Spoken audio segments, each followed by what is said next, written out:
Welcome to the Gestalt Get Together, presented by SpeechTherapyPD.com. Each episode has its own accompanying course on SpeechTherapyPD.com and is available for 0.1 ASHA CEUs. The Gestalt Get Together is your podcast for discussing the state of the evidence of Gestalt language processing, associated therapy modalities, and how our field is responding to the frameworks of GLP and NLA. I'm Corinne Smoose, MS, CCC-SLP, a musical language therapist who's dedicated to celebrating while investigating Gestalt language processing, protecting the scientific method, and reducing cognitive linguistic biases about this framework and these clients that I love so much. My areas of focus are psychoacoustics, music theory, and musical syntax in GLPs. Previously, I worked closely with key players in the GLP quote-unquote movement, but experienced concerns with the propensity for logical fallacies and resistance to quantitative inquiry in the larger community. I now identify myself as lovingly skeptical, and I hope that listeners will sharpen their ability to recognize linguistic choices that move a cause forward without strong evidence, what level of evidence we're actually dealing with, and where we need to go next to support these kids that we care about. So what can you expect from us? Our episodes will provide balanced and educational interviews about clinician experiences, live coaching and problem solving about therapeutic decision making with a healthy dose of musical language recommendations thrown in, discussions on the logical fallacies and cognitive biases that emerge when implementing a new approach, and even some elements of the BITE model that have emerged within the larger GLP movement. Most importantly, this podcast is intended to help you embrace, investigate, and analyze your unique role in child development for Gestalt language processors without getting in your own way. This podcast is a celebration of neurodivergent learning, and we look forward to you learning with us along the way. Hey everybody, for episode 1, I wanted to invite on Emily Starling, who is an autistic speech-language pathologist and someone who more and more is starting to identify as a Gestalt processor. I thought this would be a great way to kick off this podcast by hearing from someone who has lived experience as a clinician and as someone who grew up unidentified autistic and is now navigating what it means to have a late diagnosis. Let me tell you more about Emily before she tells us about herself. So Emily has a private practice in Texas called Heart to Heart, and her mission as a clinician is to provide ND-affirming services to families based on relationship and connection as a foundation for progress. She completed her master's in communication sciences and disorders in spring 2021 and has spent her early career working in early intervention. Shortly after graduating, she received her autism diagnosis, which, along with her lived experiences, has shaped her perspective as a therapist. Her areas of specialty are early language development, AAC, and of course, Gestalt language processing. I am a speech pathologist. I work in early intervention in the state of Texas. I'm also autistic. I was an adult identified autistic person, but of course, it's always been there. And I'm very excited to be here today and talk about GLP because it's definitely a big focus point of my practice right now. So I do it every day, I feel like. Emily, I'm so excited to have you here. We already have so much in common. Early intervention is my bread and butter. That's where I grew up as an SLP, and I can't imagine having started my career anywhere else. Also, being a fellow neurodivergent SLP, I wish there were more of us, neurodivergent clinicians supporting neurodivergent kids. And so it always warms my heart to meet someone else who is doing this kind of work with the brain and the bodies that we have. Yeah. So I really want to know, what is your GLP story? How did you get here? It feels like it's been such a whirlwind, honestly, because my initial response to that question is like, one day I didn't know about GLP and the next day I did, So, and I want to elaborate on that, but I really do feel like that is kind of the story, because one of my most I don't want to say it's one of my most prominent autistic traits, but it was one of the ones that I resonated with super early on because, you know, I have my whole story about my autism diagnosis, which in some ways was really, it was a lot of complicated feelings for me. But when I heard about the justice sensitivity piece, I was like, oh my gosh, that's why I am the way that I am in a lot of cases. And so when I heard about not just GLP, but neurodiversity affirming practices, it was like, oh, okay, well, I do this now. I think that the imposter syndrome around working with autistic kids can be really, really strong as a new clinician. I think more so than just your run of the mill imposter syndrome, because we get these kids and I hope it goes without saying, like, I'm speaking about autism because of the close connection there. Every autistic child that I've met, that I've worked with, has been a GLP. Absolutely.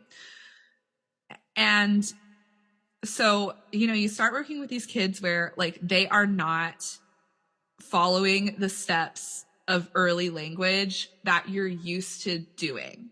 They are not getting to those single words. They're not even copying your play sounds. Like, you know, that like hierarchy of imitation. They're just not doing it. But then you feel like you're turning your wheels because you're like, I have to get them to do this. This is what I have to do. And so that imposter syndrome of like, I took a whole autism class and I don't know what I'm doing. Like, I spent a whole semester on this and I'm not like making any kind of difference with these kids. Like, I'm not getting them to talk. What is going on?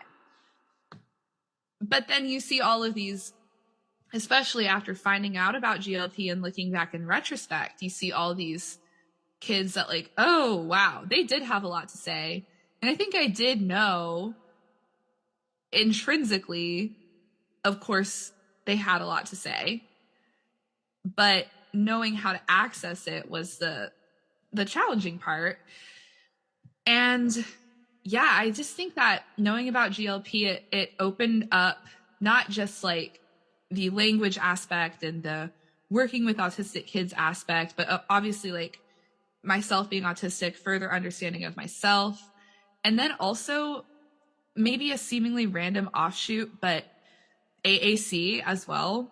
Kind of, it just made me go like even harder onto AAC, which is something I already had been doing.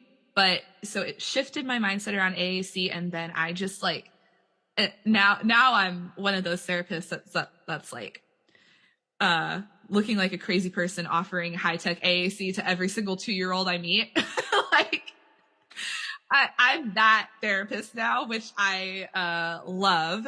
So yeah, I think that was kind of went everywhere, but it was a lot of things for me. But the transition, I don't feel like it happened over a period of time. I feel like it was just one day then the next, you know?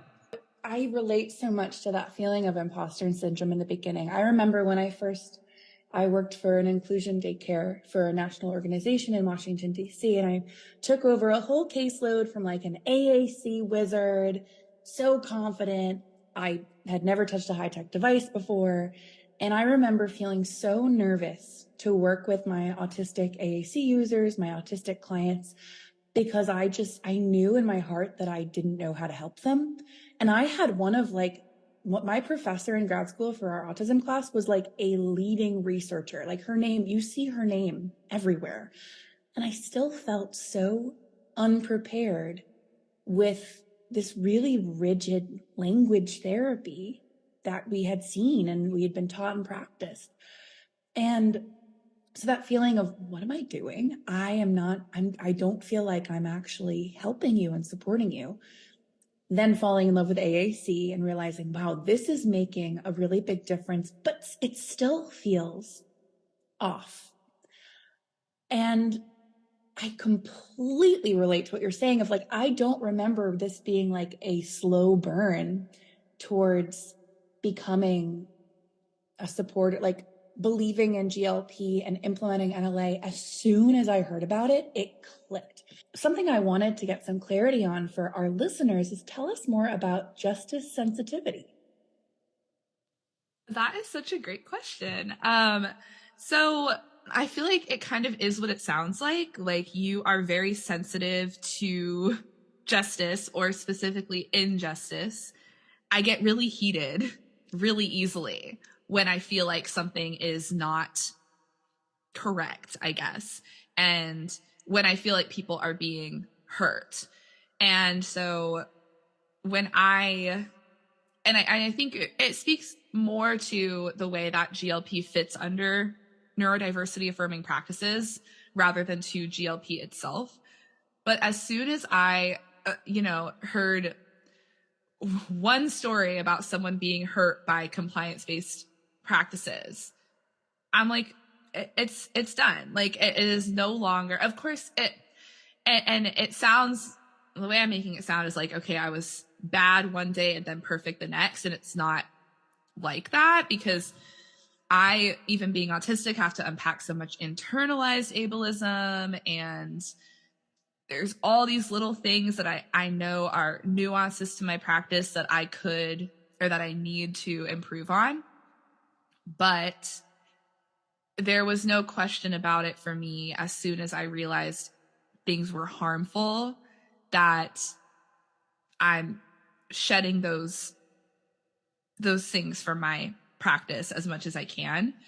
So I mean, that's like the way that I would explain it is, yeah, just sensitive to injustice. And also I think it's part of a black and white type of thinking pattern where it's either wrong or it's right. So that can help or hurt me. In this scenario, I think it has helped me. As you were talking, I was thinking about the systems that we work in and how there's a lot of vulnerability and fear to like standing up for what is right. Or when you have that gut feeling, but you don't have the language for why it's wrong, that, oh, I'm getting emotional. I'm thinking about my first year and watching an RBT pinning a child down to his cot to make him go to sleep. And sitting there staring and not having like the language or the framework for, objectively I had the language, you're pinning a child down. But in my head, I was like, well, they're therapists. There's probably a reason for it. You know, they're a different field than me. Maybe I know something they don't. And now looking back, and like, I knew then, but there's this fear of, this is this older therapist. She probably knows better. I'm just, I just got my C's. Who am I? Who am I to say anything? And I think it's so important to think about how this advocacy work and what we're doing is also like wrapped up in really, really messed up systems and power differentials. When I think back, the places I failed to stand up and be the advocate was when my amygdala was on fire, when I was in fight, flight, freeze, or fawn. I am big on freeze and fawn. Those are the ones my brain goes to. Me too. And my freeze response with injustice it's really painful to not only experience it in the moment, because there's parts of my brain that are still online that are like, come on. Mm-hmm. But I can't move. And then also with my fawn response of I need everyone to like me. I need you. If not everyone likes me, am I unsafe? If I am not liked, am I going to die? My brain creates that association. And so I remember like in that moment being so frozen.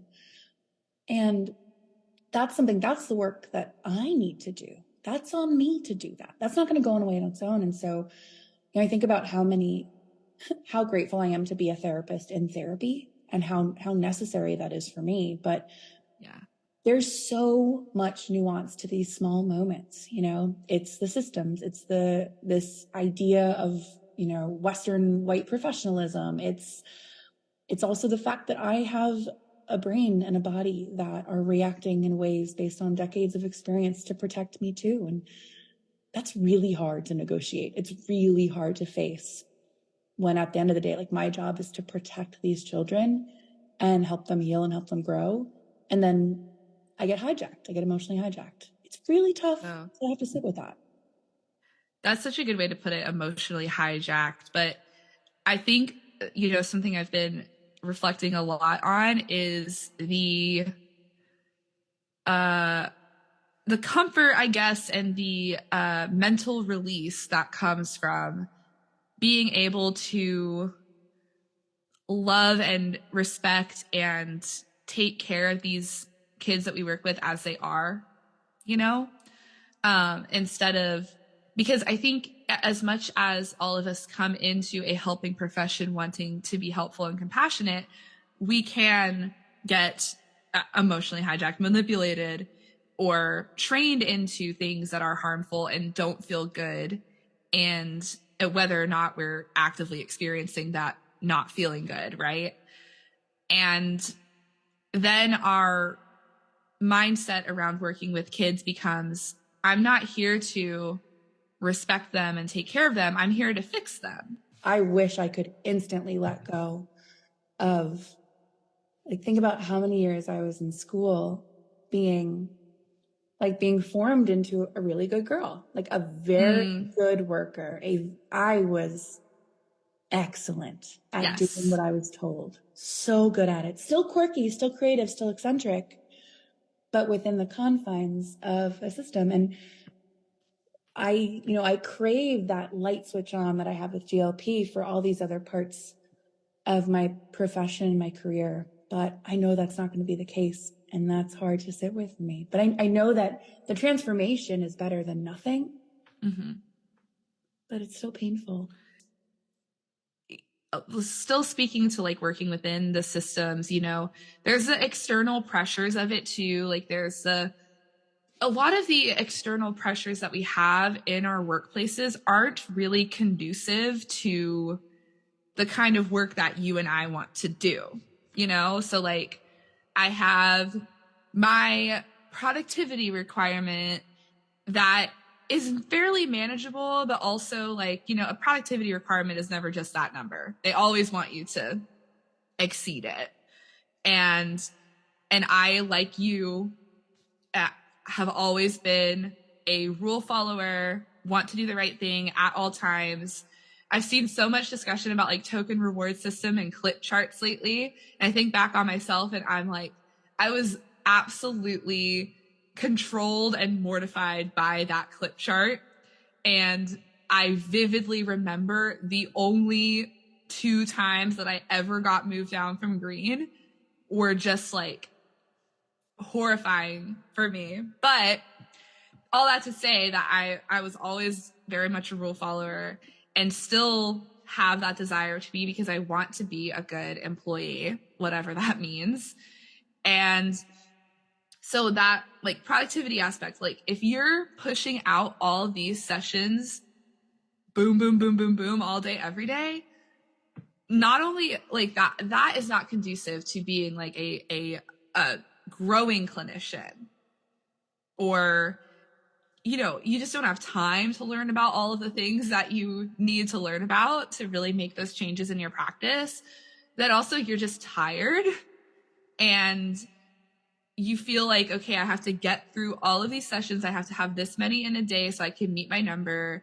And you're not really thinking, or at least this is my experience, I'm not really thinking, how can I be present in this moment with this session? It is, how can I make sure that I get through this hour so that I can add another hour to my tick number and move on? Yeah. Yeah. You're talking about those back to back, the boom, boom, boom, and how that impacts you, your nervous system. And I know I've heard feedback from the clients I work with now. I have my own private practice. I have lots of spacing between each client, which is a privilege that I have that. The families feel the difference. I have one mom almost every week. She thanks me that they can take that extra 5-10 minutes to get the shoes on, that they're not getting pushed out the door. And she compares it to the other providers where it's 25 minutes and then you better get out, which I have a million thoughts about how our field has moved to 30-minute sessions but at being able to have that, I call it emotional wiggle room or regulatory wiggle room, is not just healthy for us, but parents can feel that, and GLPs, they are so emotionally attuned, they feel that too. I know my clients, as soon as I experience any sort of stress, they pick up on it. And so this is so much more than, I think what I'm trying to say is like the restrictions of the system and the restrictions of productivity and everything that comes with it is impacting client care. We get thousands of kids. We have so many kids in the state of Texas and in my specific area that need early intervention services, that need speech therapy. But there is, and who knows where, like what pressure this is actually coming from. I mean, I know that my caseload at most times is completely full, and every single kid that gets added to it, I'm just like, I have no idea how I'm going to see them. But so I think a lot of it has to do with like timelines in the state, so we get a referral, we have to get them evaluated and enrolled within 45 days. So whatever it is for, they have to be enrolled in something within 45 days. So most of my kids I only see 2 times a month. Some kids I only see 1 time a month.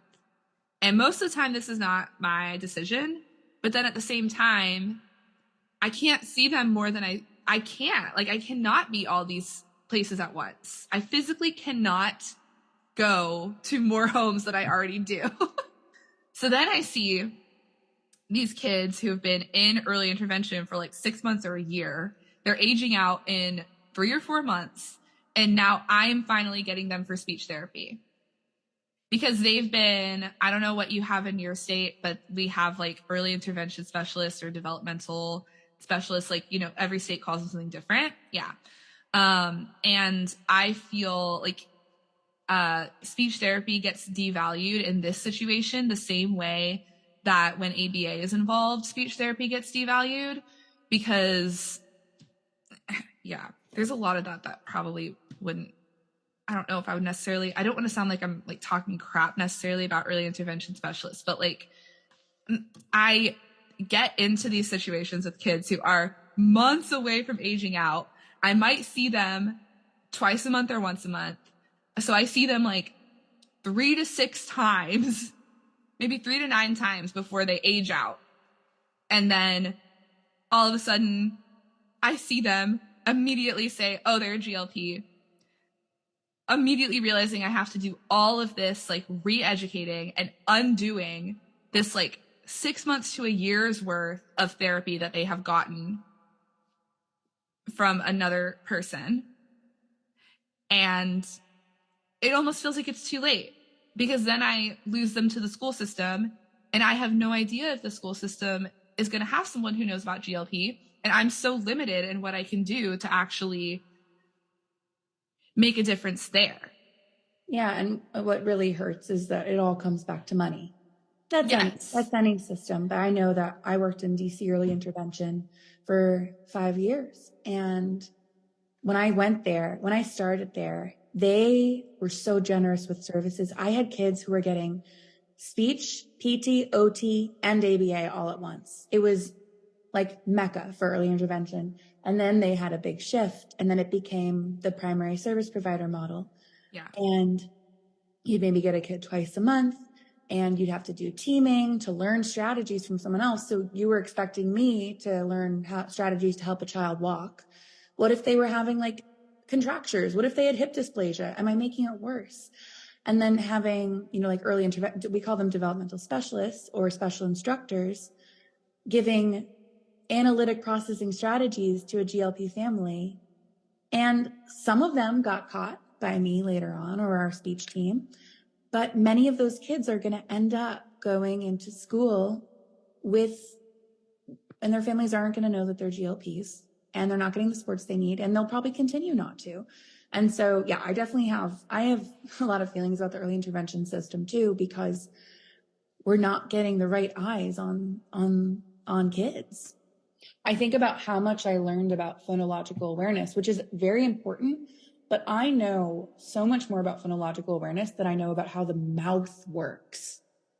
It was such a devalued area, being like, oh, you know, don't do non-speech oral motor exercises next. Okay, but I need more. And so, yeah, our field too, there's, I think any scientific health and profession, there's so much that isn't covered. I think also something I've experienced is like beyond kind of like our little realm of like habilitative therapists is also when I refer out to other medical professionals and the reactions I get, I'm like, can you please assess this child's GI system? Like sensory feeding, like the regular strategies aren't working. We've got to look down the whole tube. And the reactions I get are like, well, they're just picky. I hate the word just. It drives me nuts. Me too. I'm like, we know that there is a pretty overlapping Venn diagram between autistic bodies and GI challenges, you know? Yeah. Even like autistic bodies and like gross motor differences, vestibular differences. And so, they're just walking on their toes because of like sensory seeking. Well, no, what if they have, you know, physical differences, anatomical physical differences or muscular differences, but we're going to just it away. And then you're going to have an autistic adult who's experiencing pain, who doesn't understand why they can't digest things. Who doesn't understand why their ankles hurt. And so we're faced with this at every turn. I feel like autism, people are like, oh, it's just autism. Yeah. And that's not how bodies and brains work. Yeah, it's so funny. I'm in both of those overlaps. I got like extensive GI testing before getting my autism diagnosis, where the GI doctor, and I don't even think he was a bad doctor. Like I think that there was an element of truth to it, but like, yeah, all of her issues are their anxiety. It made me so mad to hear someone say like, oh, these really real things that I'm experiencing with my digestion are just anxiety.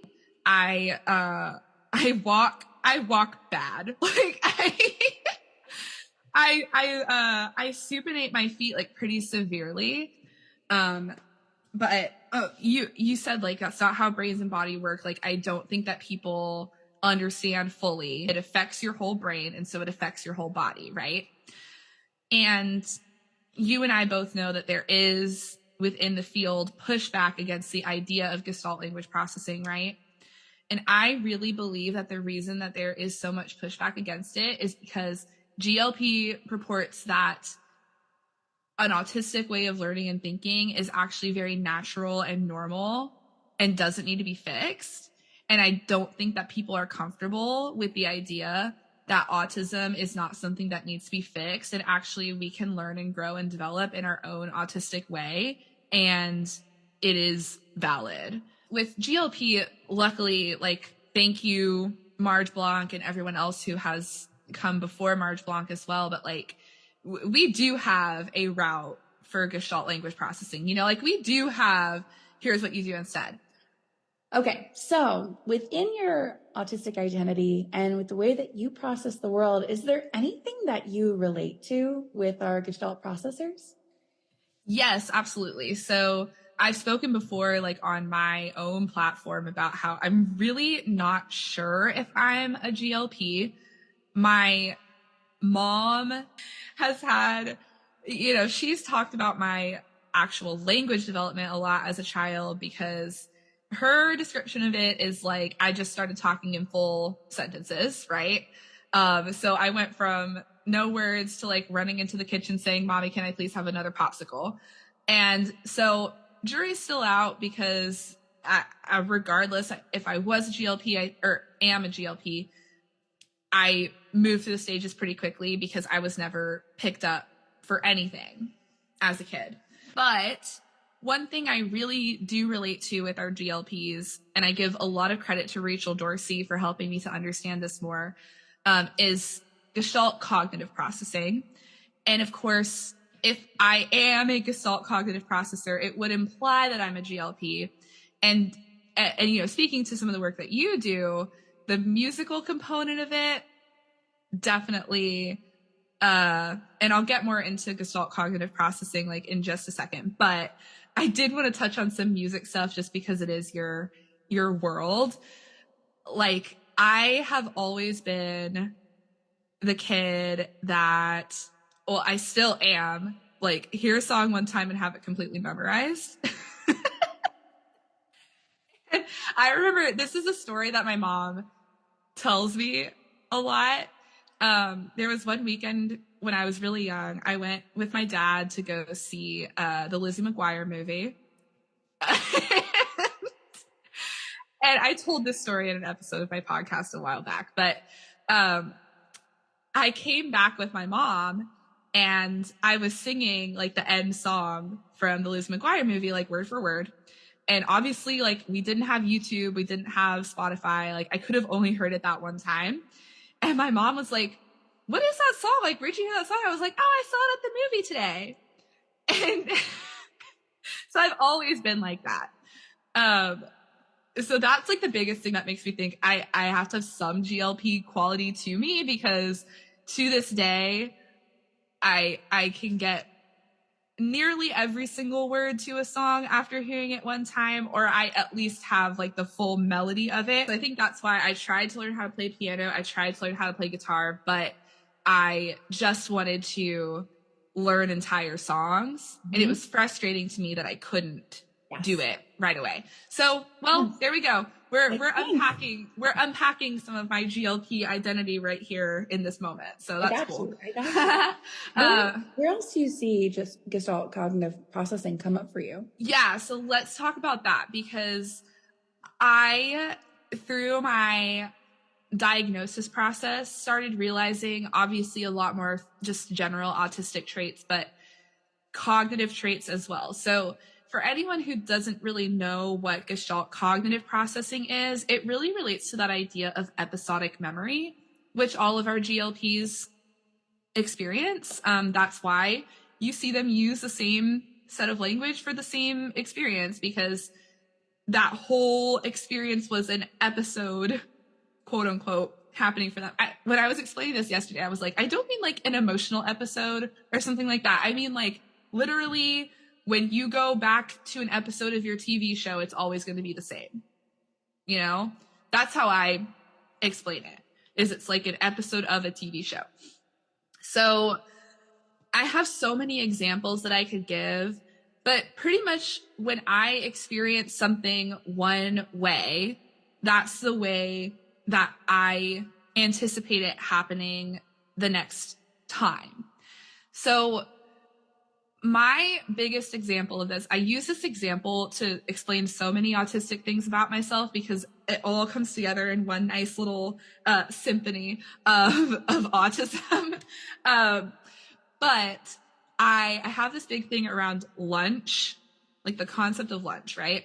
So when I was starting school, my mother wanted me and my sibling to have a lunch that we could eat within a short time frame and still be like nutritious about it, right?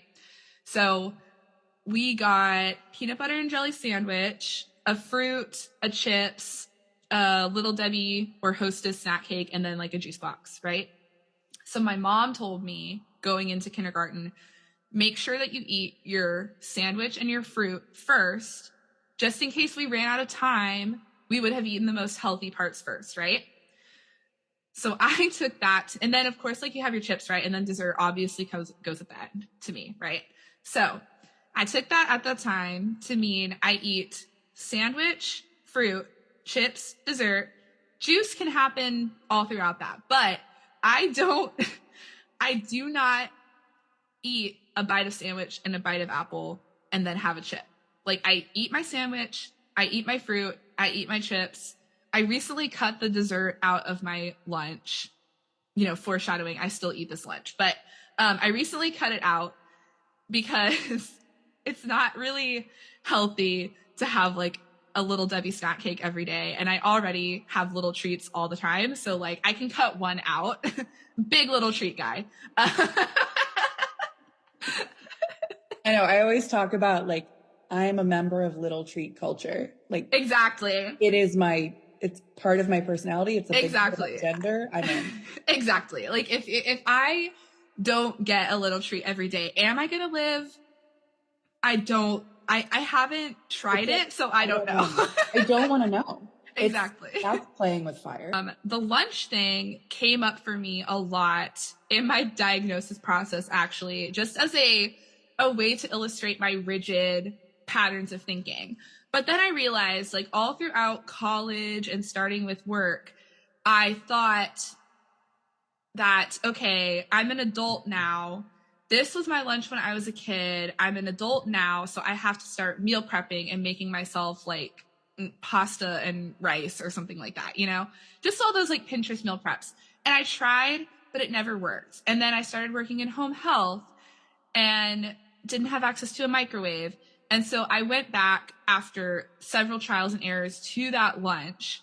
And then just reflecting back on it, I realized, oh, when I think lunch that I'm bringing from home, I'm thinking that set of foods. And I am thinking of it in that specific order.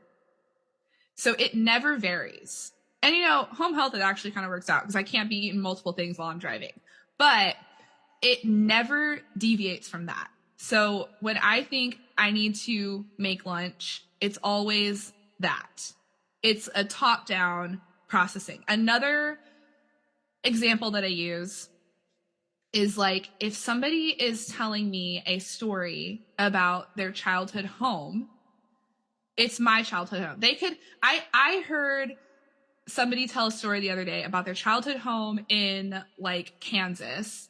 And I live in Texas, right? So the landscape totally different. But they were telling a story about their childhood home. And they were going like, oh, we had gray paint on the outside and we had a wraparound porch and it was 2 stories and there was a long driveway coming up to it. Okay. My childhood home is in a suburb in Texas. It is 1 story. It is blue and there's no wraparound porch and it's a very standard driveway. I don't care. I was still picturing, and the whole story, they were talking about, well, we walked into the house and we did this. I'm picturing my own house. It does not. And then now, too, another thing related to house. I don't think like when I think of my house, now I think of where I currently live. But if someone tells me, oh, last night I was like cooking in my kitchen and then this happened, I'm thinking of my own kitchen, you know? And again, I don't, sometimes I question myself on it. Like, I don't know if everybody also just finds it easier to imagine their own kitchen in their head, or even if they even do imagine stuff in their head like that. But those couple of examples are, to me, some of the better examples I have about Gestalt cognitive processing, because I think it gives a good picture of like, this is my representation for this idea. It's not like, I explain all the time that Gestalts are not closed phrases. They're not something that we use to get to a word. They are the experience, which is why your Gestalt for an experience may not have any words that have to do with anything that's actually going on in that moment. But that is still like, you're not, it doesn't matter because that's, the words are not the point. You know, the word lunch is not the point. The point is sandwich, fruit, chips, dessert, you know, like, so yeah, I don't know if that helped at all, but that's some of my experiences of Gestalt cognitive processing. Yeah. And I think those 2 examples of the musical processing as well as lunch, I love that example. And the houses. So those 3 examples are so powerful because so many analytic processors, so many neurotypical people are verbal thinkers. They think in words, or they think with just, and I think in pictures and words. I have a blended approach. And even if listeners can't quite understand what you're describing, what you're doing is you're just helping to spread awareness that there are different ways of processing information. And I think that that's what's really hard about watching some other practitioners in our field and related fields is they're providing these services that make assumptions about how kids think. and about how kids Right. understand these very conceptual, arbitrary sound meaning correspondences. You know, language is ever shifting, concepts are ever shifting, and our brains and our bodies shift every millisecond. And so to assume that someone processes this wild world the same way you do, based Yeah. on research that happened decades ago, like, it's hearing Yeah. examples like those, I completely can imagine how you would. I don't process the world that way because I don't imagine the same construct for everything I'm hearing, but you're helping me carve out and try to imagine that in my head. And it is so powerful. So I hope that if you're listening right now, you might not be able to fully relate, but just to think about, get your gears turning about how your child and your client might be processing that information and creating constructions of it in a very different way than you do. Exactly. And also the experience of being a Gestalt cognitive processor in a world that does not fit within the constructs that I have come to understand causes a lot of anxiety. And so when you see a kid who is not playing in the way that you want to play, like they want to play it in their own rigid way, rigid, quote unquote, like keep that in mind, that you're not just, trying to show them a new play idea. Like you are completely altering this entire episode that they have in their mind. And that predictability, it's like one of my kids that I saw yesterday for my last session with her. I'm so sad.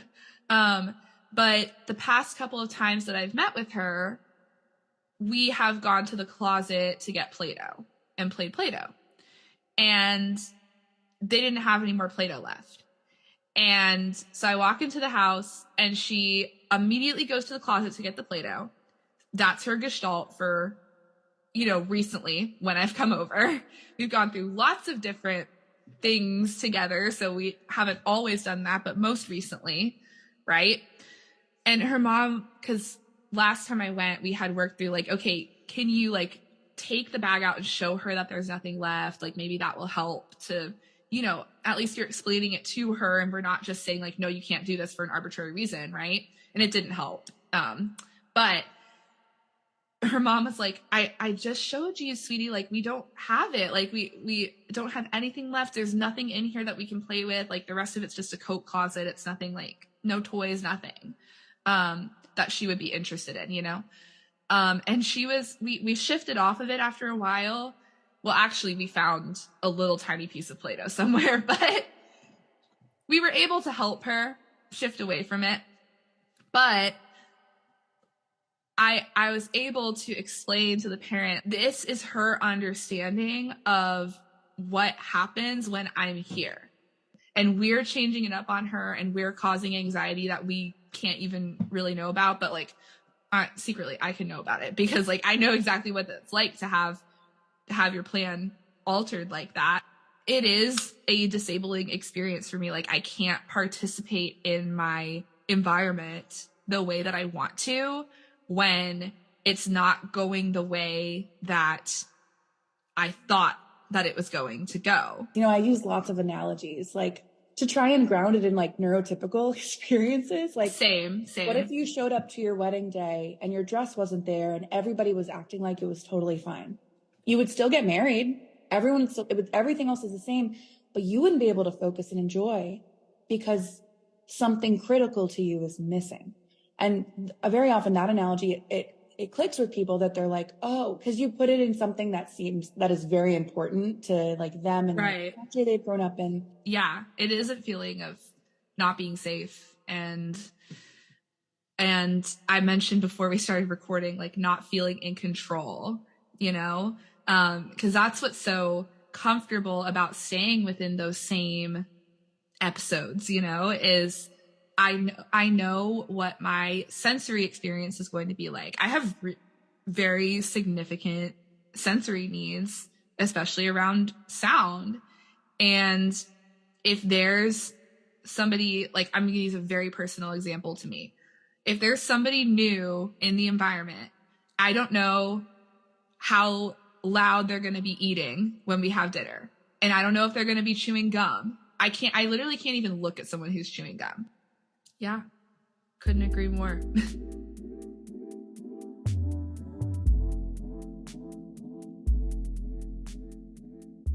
Hey, I'm back. I wanted to teach you more about justice sensitivity, which is a psychological construct that more and more neurodivergent individuals and clinicians are talking about. Justice sensitivity is this proclivity that individuals can have to notice, identify, and be impacted by wrongdoing in the world. Now, this isn't just regular old, I noticed something wrong that happened and it doesn't make me feel great. This is the experience of an intense, emotional, cognitive, and/or behavioral reaction to perceived injustice. People who have a higher level of justice sensitivity, they tend to notice injustice more often than others. They tend to feel a stronger need to restore that justice once lost or impacted. And they also may seem to ruminate on it longer and not be able to let it go. So I think something interesting, I love lists and I love the ability to parse out different profiles or subtypes. When it comes to justice sensitivity, there are 4 main perspectives that someone can take. And these capture the individual differences in the strength of a reaction to perceived injustices. The first perspective is called victim sensitivity. This is when someone becomes a victim of injustice. The second perspective someone might experience is called observer sensitivity. This is when they witness an injustice as an outsider, so they're more sensitive to observing this happening to someone else. Now, the next one I find really interesting. This is called beneficiary sensitivity. It's when someone is sensitive to passively benefiting from an injustice done to someone else or a whole group of people. The fourth is called perpetrator sensitivity. This is noticing and being sensitive to when you yourself realize that you are committing an injustice or you have committed an injustice. So let's take a reflection pause. I want you to think about these 4 subtypes: victim sensitivity, observer sensitivity, beneficiary sensitivity, and perpetrator sensitivity. I want you to think about which one of these seems to resonate most for your lived experience. And then I also want you to think about if there's any clients these remind you of, people in your life, or anyone in media that you've listened to or consumed where you feel like this might apply to their lived experience. Now, when it comes to something as nebulous as justice sensitivity, something that is quite a moral construct and very much lived only in someone's head and experienced in someone's head, it can be difficult to engage in measurement. But luckily, some German researchers developed something that, when translated into English, was called the Justice Sensitivity Short Scales 8. And this includes just 8 items to measure these 4 perspectives. It helps understand individual differences between people who are experiencing justice sensitivity or a lack thereof. Now, justice sensitivity involves 4 components, and these are some of the things that are helping us understand the level of justice sensitivity and how someone might experience it. The first is, which seems obvious after our discussion, being sensitive to perceiving injustice. The second important part of justice sensitivity is reacting emotionally to it. If there's no emotional reaction to injustice, we may not categorize it as justice sensitivity. The third part is the rumination or the obsessing or the inability to turn off one's thoughts about a perceived injustice. And then the fourth part is feeling that urge or that need to undo or fix it. This is another reflection moment. Have there been any experiences in your life where you have experienced these 4 components? I want you to take a moment to write down some notes about it. And then I want you to connect it back to which perspective you were taking when these 4 components came up, either victim, observer, beneficiary, or perpetrator. So let's connect this back to the clients we work with. Autistic children often display an acute awareness of fairness. Instances like cutting in line or not playing a board game fairly maybe trigger a deep sense of injustice in them. Think about a client where a rule wasn't followed or a social norm was not adhered to, and how they might have experienced that. Even for children who aren't speaking, how their body reactions may have showed that they perceived an injustice, or that things didn't go the way that they expected and it was deeply uncomfortable for them. So there's actually very recent research by Greenberg et al. From 2024 that looked at the foundations of moral judgments between autistic individuals and neurotypical individuals. The tool that they used was called the Moral Foundations Questionnaire, or the MFQ, and it looks at 5 foundations, which are loyalty, care, authority, sanctity, and, of most interest to us, fairness, which is related to principles of justice. In this study, they looked at 307 autistic individuals and 415 neurotypical individuals. This study took self-reports from all these individuals, which should be taken into consideration, and they wanted to see the similarities and differences on the results between these 2 different neurotypes. I wanted to give you a closer look into what the MFQ actually asked about, so that we can build our understanding of these moral foundations, as well as which of these items speaks to fairness and justice. Which of these items might be, consciously or unconsciously, taken into consideration when someone is experiencing justice sensitivity. Now, the MFQ is free to use. It is available on the web for you. I've included a link in the show resources. I recommend taking a look at it and, casually on your own, perhaps even figuring out what your scores are, to learn more about yourself and see where you may fall on these scales, especially as related to fairness and justice. This tool is also translated into many languages. Now, because of our scope, this is not necessarily something you would be giving to your clients. That is something you'd want to ask your place of work if it's even relevant or within your scope. I think that right now it's just a helpful thing to know about and to deepen your understanding of this area of human psychology, but not necessarily something that you as a speech pathologist would ever use. Let me tell you more about the items within this measure, as well as the way that they score and measure it. The MFQ uses a Likert scale between 0 and 5. 0 would be not at all relevant, or the item has nothing to do with my judgments between right and wrong. 1 is not very relevant, 2 is slightly relevant, 3 is somewhat relevant, 4 is very relevant, and 5 is extremely relevant. That this item is one of the most important factors when I judge right and wrong. So there are 16 items in part 1. I'm going to go through them. Take a listen and see where you might fall on the scale. Or if you want to pause, go download the MFQ 30, score yourself as we go. Or you can just write them down or type them down and then take a look at the website later to see where your scores fall. Number 1, from 0 to 5, from not at all to extremely relevant in considering your judgment of right and wrong, would be whether or not someone suffered emotionally.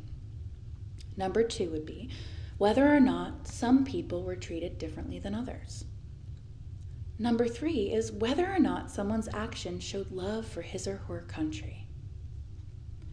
Number 4 is whether or not someone showed a lack of respect for authority. Number 5 would be whether or not someone violated standards of decency and purity. Number 6 would be whether or not someone was good at math. Number 7, whether or not someone cared for someone who is vulnerable or weak. Number 8, whether or not someone acted unfairly. Number 9, whether or not someone did something to betray his or her group. Number 10, whether or not someone conformed to the traditions of society. 11 is whether or not someone did something disgusting. 12 is whether or not someone was cruel. 13, whether or not someone was denied his or her rights. 14, whether or not someone showed a lack of loyalty. Number 15, whether or not an action caused chaos or disorder. And 16, whether or not someone acted in a way that God would approve of. So now the items continue, but we've moved to a different Likert scale. It's still 0 to 5, but 0 is strongly disagree. 5 is strongly agree. Item 17 is compassion for those who are suffering is the most crucial virtue. 18, when the government makes laws, the number one principle should be ensuring that everyone is treated fairly. 19, I am proud of my country's history. 20, respect for authority is something all children need to learn. 21, people should not do things that are disgusting, even if no one is harmed. 22, it is better to do good than to do bad. 23, one of the worst things a person could do is hurt a defenseless animal. 24, justice is the most important requirement for a society. 25, people should be loyal to their family members, even when they have done something wrong. 26, men and women each have different roles to play in society. 27, I would call some acts wrong on the grounds that they are unnatural.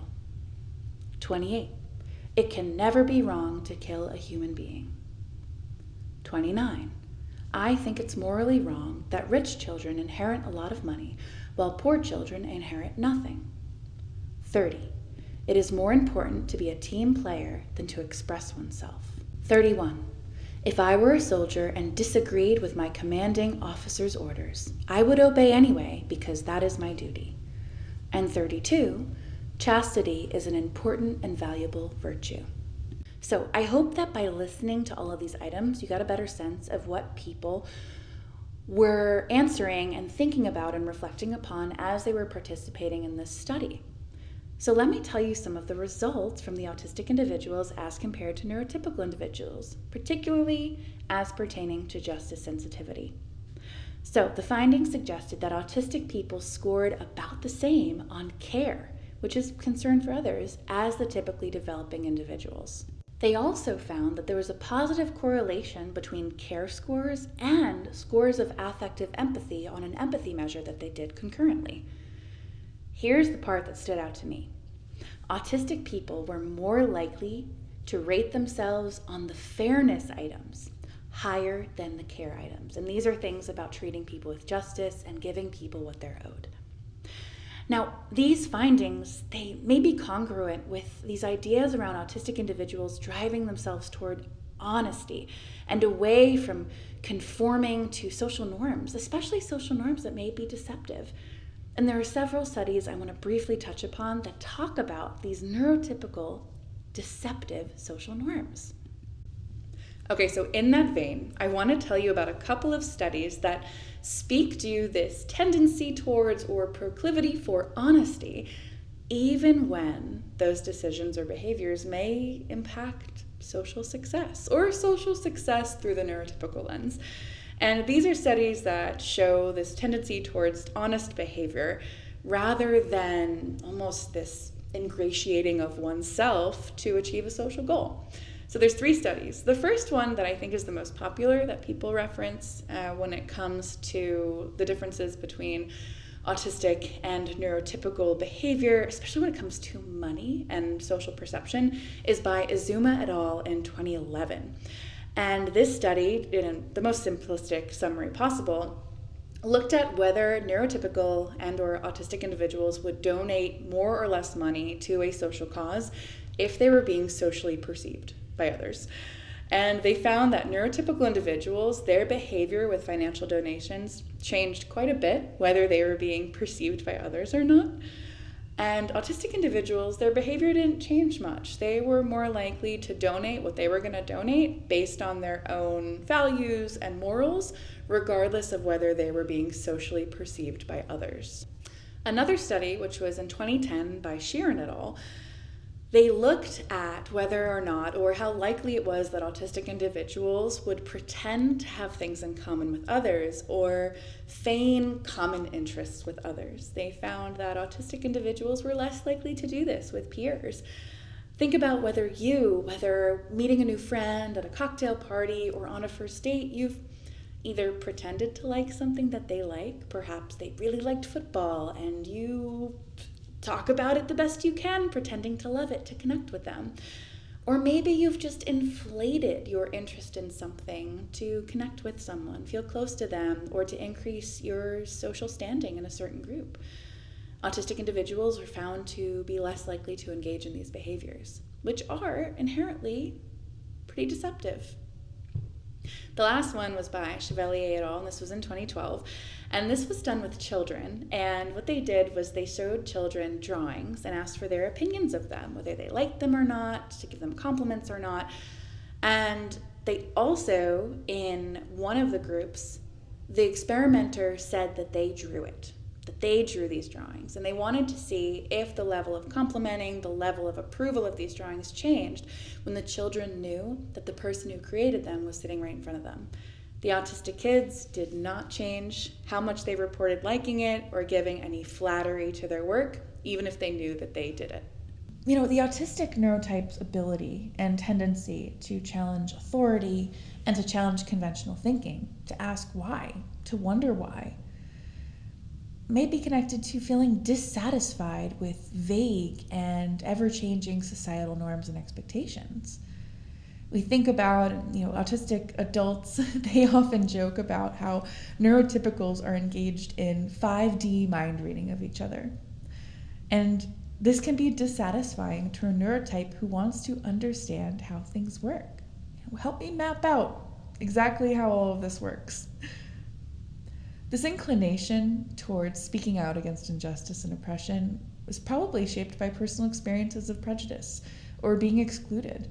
This may heighten an autistic person's sensitivity to issues of social justice. Autistic moral reasoning often emphasizes justice and empathy to others, and this could also explain their heightened interest. Contrary to common misconceptions, many autistic people experience empathy, although expressed differently due to challenges in interpreting social cues, being able to explain their body sensations, and also explain it in ways that neurotypical individuals can understand, based on a neurotypical individual's limited understanding of the neurodivergent experience. Now, in terms of moral development, most people gradually become more flexible in their judgments of honesty and fairness as they get older. And we see this by Aharoni and Fridland, 2013, and Lee and Evans, 2013. Autistic individuals, in contrast, they tend to maintain a more steadfast and steady approach to justice as they get older. They may have challenges with understanding others' mental states and intentions, particularly neurotypical mindsets, mental states, and intentions, but they tend to have a clearer ability to grasp and apply rules in basic moral contexts, ones that are more widespread, wide-sweeping. For instance, autistic individuals might be more likely to hold people accountable for actions they perceive as deliberate, and feeling less inclined to forgive unintentional mistakes. This nuanced perspective on justice, often mistaken for vindictiveness or oppositional behavior. Think about kids who have been called ODD. These might be a deep-seated commitment to fairness and integrity rather than being oppositional. I think it's important to understand these aspects and just to think about them, because it not only challenges our stereotypes about autism, but it could also uncover some more information about how autistic individuals contribute uniquely to discussions about morality, to discussions about justice, and also how they can contribute to helping our society become more fair and more just. All right, I hope this has given you something to think about with your clients, perhaps with yourself. If you're interested in learning more about justice sensitivity, take a look at the sources that I used that pull mainly from psychological research. Something that I value is looking to other disciplines and learning from other disciplines to inform how we can better show up for our clients.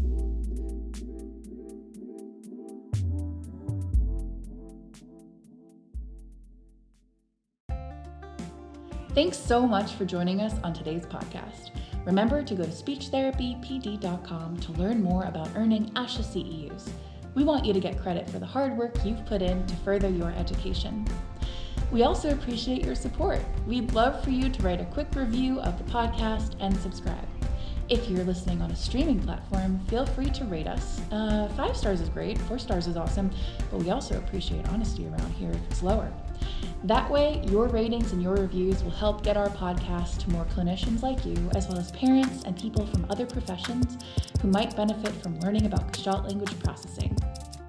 Now, if you've indicated that you are part of the ASHA registry and entered both your ASHA number and a complete address in your account profile prior to the course completion, we will submit earned CEUs to ASHA for you.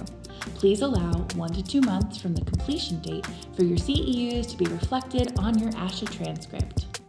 And also, please don't hesitate to tell us which topics you would like us to cover in future episodes. To get in touch, drop us a line in the comments section or send us a message on social media. We'd love to hear who you want us to interview, what topics are on your mind, and where you'd like us to investigate when it comes to the world of GLP. Okay, but here's the really cool part, especially because you listened all the way to the end. For our Gestalt Get Together listeners, we actually have a special coupon code to receive $20 off any annual subscription to speechtherapypd.com. Head over there to get ASHA CEUs for listening to this podcast and all other episodes. My code is Gestalt20. You're going to put Gestalt in all caps, and that is GESTALT 20. I hope to see you at our next episode.